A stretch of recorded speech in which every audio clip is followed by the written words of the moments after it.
Magandang araw mga kababayan, narito na po ang ating weather news update sa unang araw ng Vermont, September 1, 2025. Tuluyan na nga pong nalusaw ang low pressure area na unang binabantayan ng PAGASA. Subalit may panibago na naman po na low pressure area ang binabantayan ng PAGASA. Pero ayon po sa kanilang datos, mababa naman daw po itong maging bagong bagyo. Gayunpaman, hanging habagat o southwest monsoon pa rin ang nakakaapekto sa malaking bahagi po ng ating bansa. Ayon po yan sa PAGASA, mga kababayan.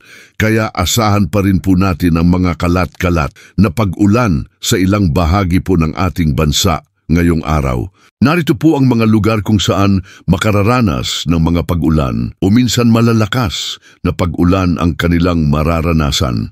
Narito po ang mga sumusunod sa silangang bahagi po ng Visayas kasama ang Bicol Region, Aurora, Nueva Ecija at maging sa Rizal, Negros Occidental, Camiguin, Surigao del Norte, Dinagat Islands at Zamboanga Peninsula. Epekto po yan ng bagong low pressure area at ang hanging habagat o southwest monsoon mga kababayan.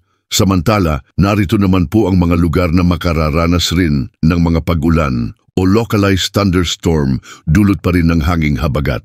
Narito po ang mga sumusunod: Metro Manila, Calabarzon, Central Luzon, Bicol Region, Quezon, Occidental Mindoro, Antique, kasama po ang Mimaropa at ilang bahagi pa po ng Visayas. Ayon po sa PAGASA mga kababayan, huwag po natin baliwalain ang mga pag-ulan na ito dahil ang mga pag-ulan na ito ay siya po ang dahilan ng pagbaha sa Quezon City. Yung sinasabi po ng PAGASA na 50 to 100 millimeter na pag-ulan, katumbas na po yan ng isang linggo pag-ulan. Ganun po karami ang tubig o ulan na bumabagsak. Kaya ito po ang nagdudulot ng pagbaha sa isang lugar o bayan.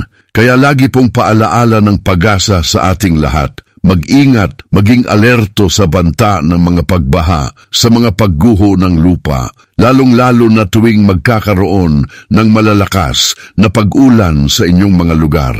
Hanggat maaari po, pumunta o lumikas sa mas ligtas na lugar mga kababayan. Yan po muna ang ating weather news update sa araw na ito mga kababayan. Lahat po ng nilalaman na ulat na ito mula po sa datos ng PAGASA. Lagi po nating tandaan mga kababayan. Mag-ingat, maging alerto sa banta ng pagbaha sa pagguho ng lupa, lalong-lalo na tuwing magkakaroon ng malalakas na pag-ulan.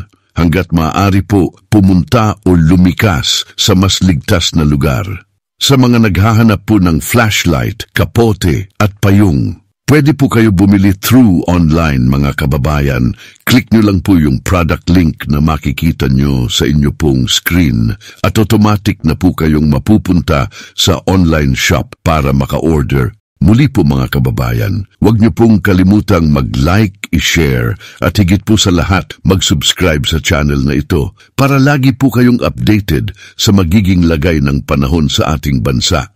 Muli po, ito po ang balita sa bansa na nagsasabing hanggat magkakasama tayong lahat, may PAGASA.